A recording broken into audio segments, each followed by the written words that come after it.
11절 말씀입니다. 이사야 61장 1절부터 11절 말씀. 이사야 61장 1절부터 11절 말씀입니다. 말씀을 한 절씩 교독해서 읽고 마지막 절을 합독해서 읽겠습니다. 제가 먼저 1절 읽겠습니다.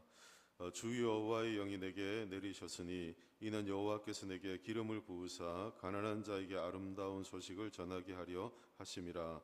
나를 보내사 마음이 상한 자를 고치며 포로된 자에게 자유를, 갇힌 자에게 노임을 선포하며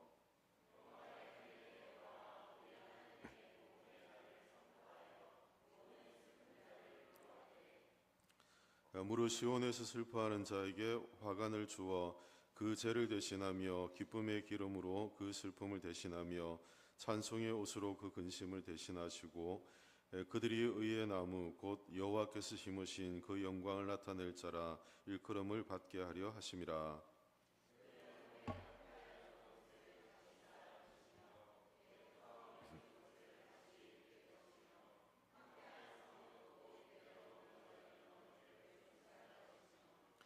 외인은 서서 너희 양떼를 칠 것이요 이방 사람은 너희 농부와 포도원 지기가 될 것이나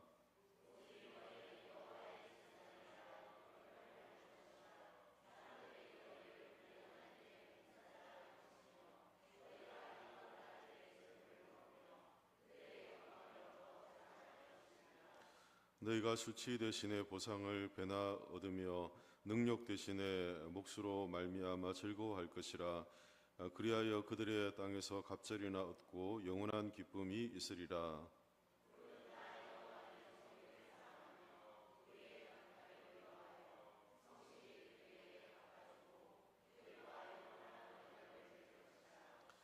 그들의 자손을 문나라 가운데에 그들의 후손을 만민 가운데에 알리리니 무릇 이를 보는 자가 그들은 여호와께 복받은 자손이라 인정하리라.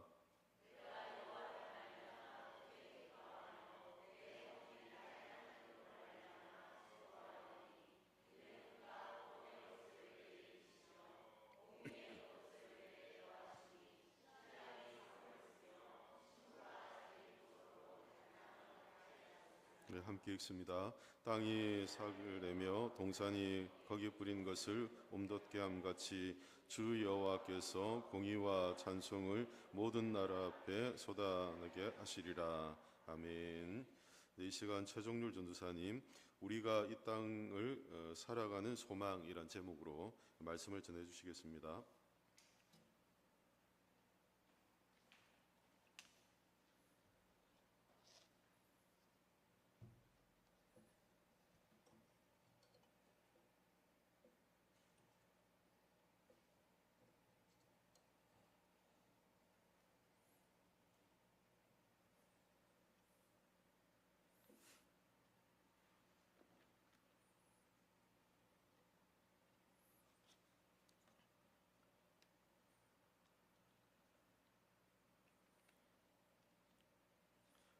할렐루야.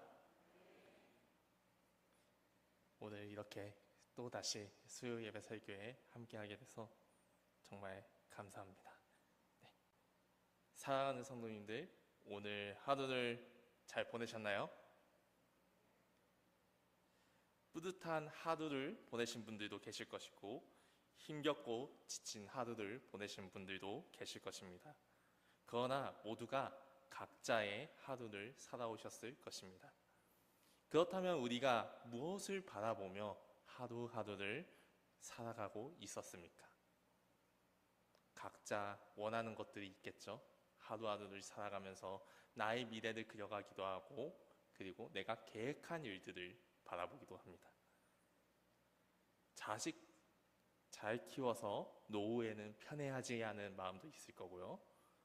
또는 손주 보는 재미로 사는 거지, 아니면 내 통장에 쌓여가는 돈의 크기가 커져감을 보면서 살아가는 거지 라고 우리는 각자의 소망과 각자의 바라보는 시선을 가지고 우리의 인생을 바라보며 살아갑니다.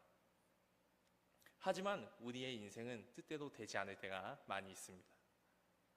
요즘 세상을 바라보면요, 소망을 두기 힘든 현실들이 많이 있지요. 정치적인 싸움, 남녀 갈등, 세대 간의 갈등, 사회는 빠른 변화 속에서 우리들 가운데 소망을 바라보기보다는 문제와 갈등만을 바라보게 만들고 있습니다. 이번 여름 사역이 하나님의 은혜 가운데 잘 끝났습니다. 저희 중고동부도 하나님께서 주신 많은 아이들과 그 아이들과 함께 은혜로운 시간을 갖게 되었습니다. 그 안에서 우리 청소년 아이들의 삶을 바라보면서 아이들과 삶을 나누면서 우리 아이들이 어떻게 지내는지 함께 보게 되었습니다. 우리 친구들의 일상을 보면요, 집, 학교, 학원, 집, 이 생활을 반복하면서 살아가고 있더라고요. 이러한 삶 속에서 왜 공부를 해야 되는지, 왜 내가 이렇게 살아가야 되는지 스스로 묻지만, 그냥 내가 학생이니까, 부모님이 원하시니까 자신의 꿈은 갖지 못하고 그저 세상이 흘러가는 시간을 무의미하게 살아갈 때가 많이 있습니다. 우리 친구들이 꿈과 목적과 소망을 붙들지 못한 채 살아갈 때가 많이 있다는 거죠. 이 아이들은요, 자라서 청년이 되면, 어른이 되면 괜찮아질 거야 라는 작은 소망을 품기도 합니다. 그런데 청년들 삶이 어떤가요? 그렇게 되던가요? 학업과 아르바이트, 많은 시간을 취업을 준비하는 시간에 보내야 되고요. 물가 상승으로 인하여 현실의 벽에 인하여 많은 소망이 무너지기도 합니다. 오히려 절망으로 가득 차기도 하죠. 흔히 말하는 요즘에 중고 신입이라고 하는 경력이 있는 신입이 아닌 이상은 취업을 제대로 하지 못하는 시대가 지금 우리가 살아가는 시대입니다. 더 좋은 직장에 들어가지 못하면 내가 꿈꾸던 미래들, 내가 하고 싶었던 일들을 하지 못하는 시대가 찾아오고 말았습니다. 그래도 언젠가 좋은 가정을 꾸려서 안정되면 괜찮아질 거야 라는 소망을 품기도 하죠. 그러면 우리 중장년, 우리 삶의 선배님들께서는 어떻게 생활하고 계신가요? 나에게는 가정이 있고 책임을 지는 부모의 세대를 살고 있지 않습니까? 계속되는 불경기 속에서 우리 아이들만큼은 잘 먹고 잘 살기 위해서 내가 한 몸 희생하여 하루하루를 치열하게 살아가야지 라고 하면서 하루하루를 보내고 계시진 않습니까? 이렇듯 우리가 각자의 소망을 찾아 살아가길 원하지만 결국 쉽게 그 소망을 찾지는 못하고 있습니다. 그것이 우리의 현실이죠. 그렇다면 우리는 과연 어디에 우리의 소망을 두어야만 하는 것일까요? 이러한 우리의 삶의 이야기를 보면 이사야서가 생각나기도 합니다. 오늘 말씀의 본문인 이사야서의 배경은 이스라엘 백성들과 부패한 지도자들로 인하여 계속되는 우상 숭배와 하나님의 언약을 어김으로 인하여 심판받게 될 것을 계속하여 이야기해주고 있습니다. 그 결과는 어떻게 됐나요? 이스라엘은 하나님의 말씀을 듣지도 않고 회개하지도 않아서 거대한 제국인 아수르와 바벨론에게 멸망하고 맙니다. 그러고 포로로 끌려가게 되고 하나님의 은혜 가운데 다행히 그 포로에서 귀환하게 되지만 아직도 절망적인 삶, 소망이 보일 것 같았지만 아직도 절망 가운데 있는 삶 가운데 여전히 있죠. 하지만 우리가 함께 읽은 본문인 이사야서 61장은 하나님의 경고와 심판이 아니라 이스라엘에게 소망의 메시지를 전해주고 있습니다. 이사야 전반부 1장에서 39장은요, 이스라엘에 대한 심판과 경고, 멸망에 대해서 얘기하고 있는데 그 이후에 후반부인 40장부터 66장까지는 하나님께서 이스라엘을 향한, 그럼에도 불구하고 너희를 향한 소망의 메시지를 담고 있다는 것입니다.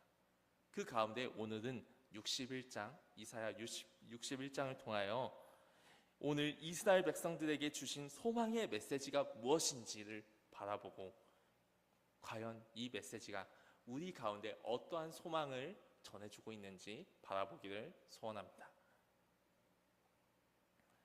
우리 함께 이스라엘 61장 함께 바라볼 때, 포도시기 이후에 이스라엘 백성들 가운데 하나님의 약속에 대한 소망을 가지고 있는 주의 종들에게 말하고 있는 말씀들임을 기억하면서 함께 1절부터 3절 말씀 먼저 읽도록 하겠습니다.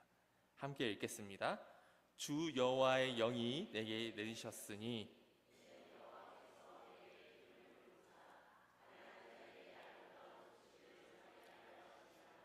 나를 보내사 마음이 상한 자를 고치며 포로된 자에게 자유를, 갇힌 자에게 노임을 선포하시며 여호와의 은혜의 해와 우리 하나님의 보복의 날을 선포하여 모든 슬픈 자를 위로하되 무릇 시온에서 슬퍼하는 자에게 화관을 주어 그 죄를 대신하며 기쁨의 기름으로 그 슬픔을 대신하며 찬송의 옷으로 그 근심을 대신하시고 그들의 의의 나무와 심으신 그 영광을 나타내는 자라 일컬음을 받으려 하려 하심이라.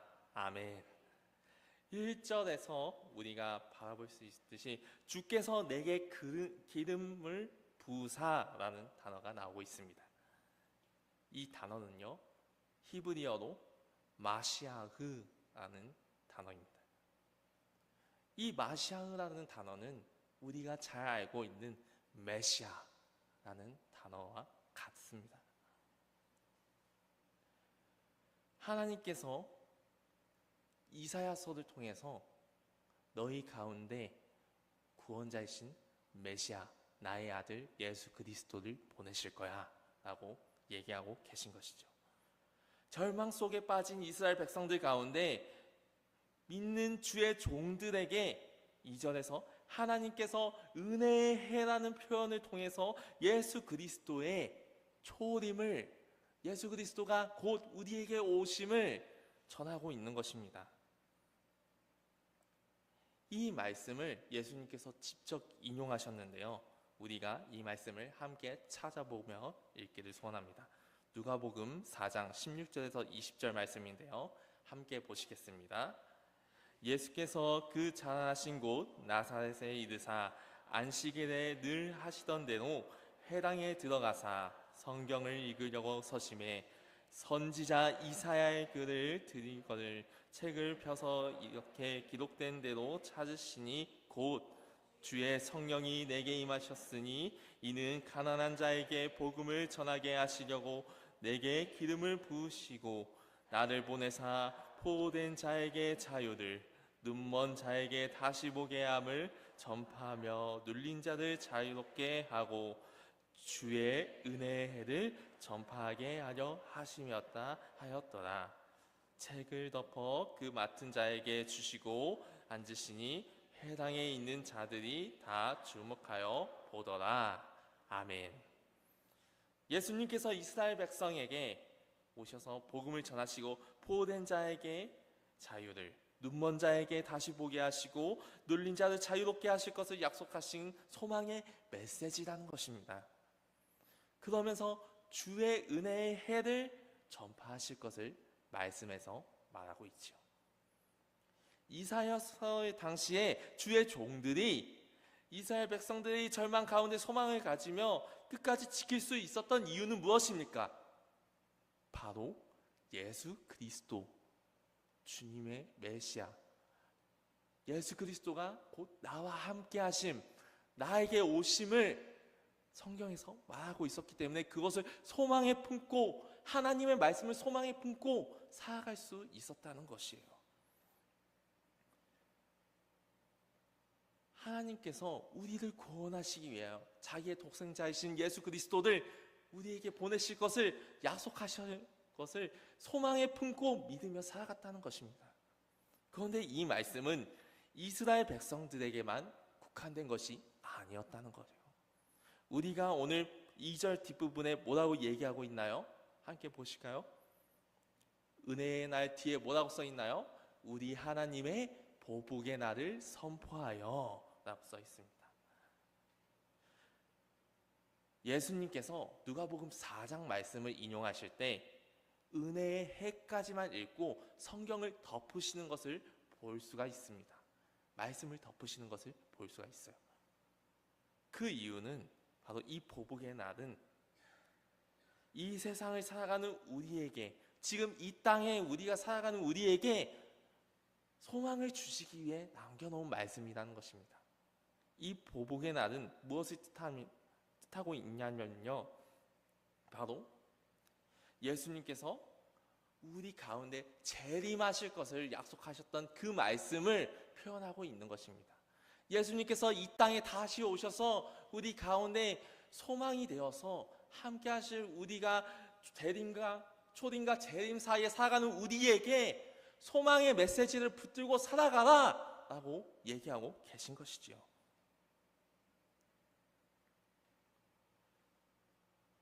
그렇다면 우리가 이 소망의 메시지를, 말씀을 잡고 살아가야 되는데, 그러면 우리가 무엇을 통하여 이 약속을 붙들고 살아갈 수 있을까요?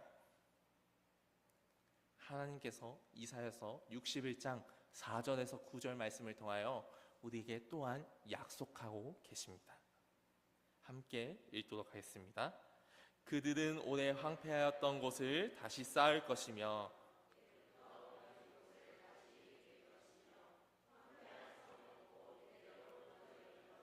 충수할 것이며 외인은 서서 너희 양떼를 칠 것이요 이방 사람은 너희 농부와 포도원 지기가 될 것이나 오직 너희는 여호와의 제사장이라 일컬음을 받을 것이라. 사람들이 너희를 우리 하나님의 봉사자라 할 것이며 너희가 이방 나라들의 재물을 먹으며 그들의 영광을 얻어 자랑할 것이니라. 너희가 수레 대신에 보상을 배나 얻으며 능욕 대신에 몫으로 말미암아 즐거워할 것이라. 그리하여 그들의 땅에서 갑절이나 얻고 영원한 기쁨이 있으리라. 물은 나 여호와는 정의를 사랑하며 불의를 강탈을 미워하여 성실히 그들에게 갚아주고 그들과 영원한 언약을 맺을 것이라. 그들의 자손을 문나라 가운데 그들의 호순을 만민 가운데 알리니 무릇 이를 보는 자가 그들은 여호와께 복받은 자손이라 인정하리라. 아멘. 4절에서는요, 그들은 오래 황폐하였던 곳을 다시 쌓을 것이며 무너진 옛 터를 다시 일으킬 것이며 라고 얘기하고 있습니다. 하나님의 백성으로서 그들이 살아갔던 정체성과 공동체성을 다시 회복하게 하실 것이라고 약속하신 것이죠. 5절을 통해서 이 회복은 이스라엘 백성들뿐만 아니라 온 열방으로 확장되어서 하나님의 말씀을 그들 가운데 전파하실 것이라고 또한 약속하고 계신 것입니다. 6절을 통해서 우리는 예수님의 그 약속을 믿고 나아가는 우리는 여호와의 제사장이나 일컬음을 받을 것이라고 말하고 있는 것이죠. 구약에서 제사장들은 어떠한 일들을 감당하며 살아갔나요? 바로 하나님의 말씀을 듣고 읽고 예배하는 자들이었죠. 먼저는 우리가 예배자로서 바르게 회복시키겠다고 말씀하고 계신 것입니다. 하나님을 먼저 바르게 예배하고 주님 안에 거하는 삶을 얘기하는 것이지요.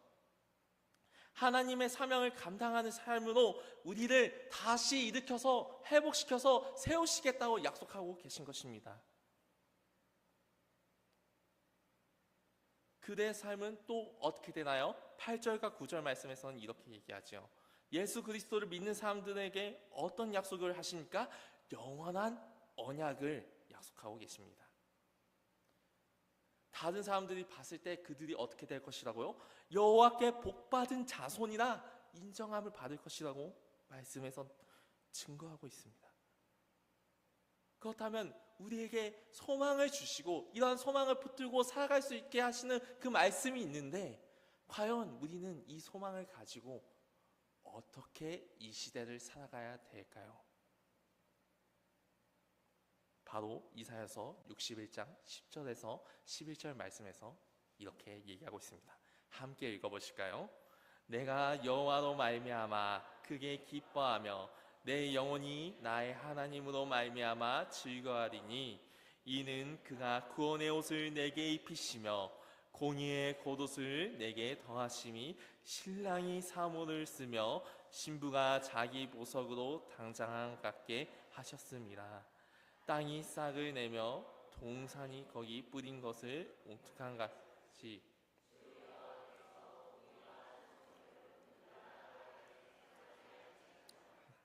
아멘. 여호와께서, 예수님께서 이 땅에 다시 오시면 우리는 주님과 완전한 연합에 이루게 됩니다. 마치 10절에서 설명하고 있는 신랑과 신부의 모습으로 우리가 완전한 연합에 이룰 것임을 말씀하고 계신 것이죠.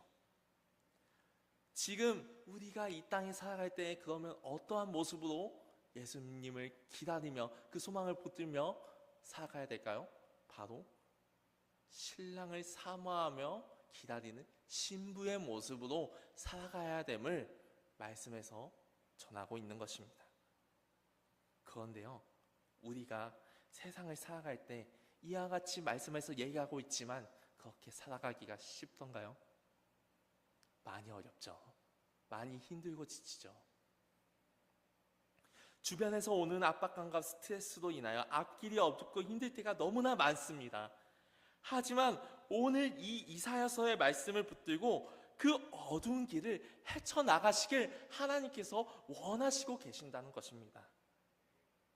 주변에서 일어나는 많은 일이 나를 괴롭게 하고 힘들고 어렵게 하고 내가 앞으로 나아갈 소망이 안 보이더라도 언제나 나의 삶 가운데 하나님의 인도하심, 하나님께서 함께 하심을, 동행하심을 기억하시길 주님의 이름으로 소원합니다. 우리의 소망은 세상의 것에 있으면 안 된다고 얘기하고 있는 거예요. 내가 쌓아 올린 어떠한 것, 내가 원하고 바라봤던 그 어떠한 것에 있는 것이 아니라 오직 예수 그리스도, 예수님 한 분님만이 나의 소망이요 빛인 줄 믿습니다.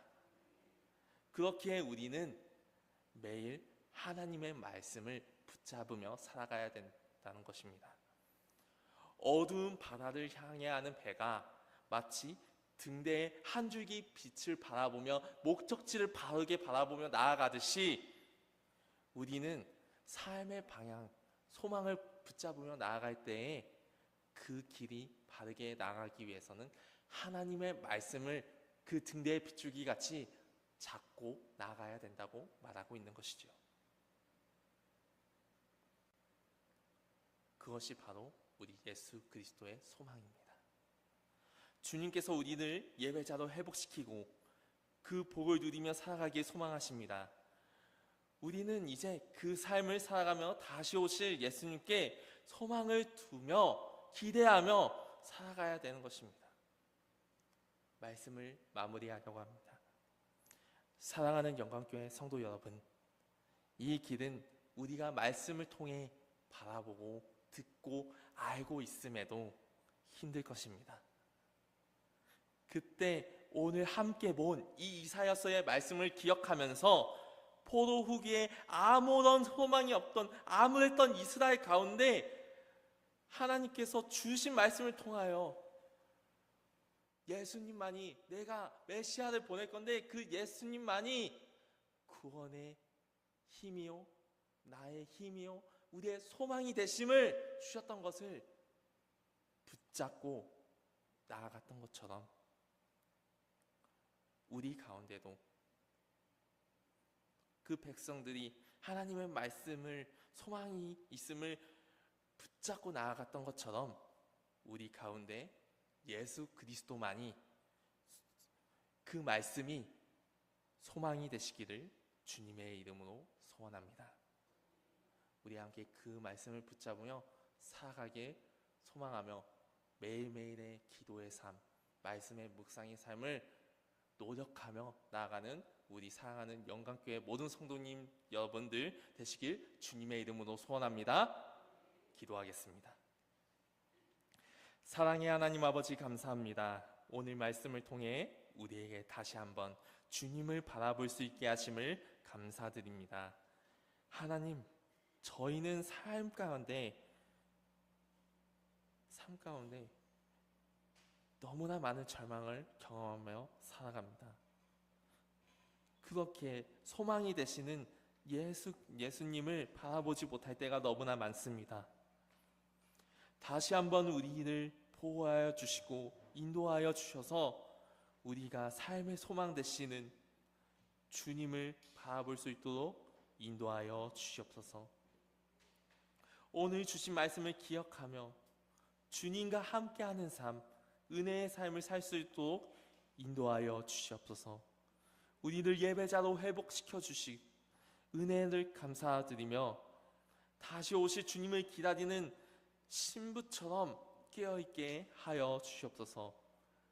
우리의 소망은 세상의 그 무엇이 아니라 오직 주님께 있음을 고백하며 살아가게 하옵소서. 언제나 우리의 소망 되시고 우리와 함께 동행하시는 예수 그리스도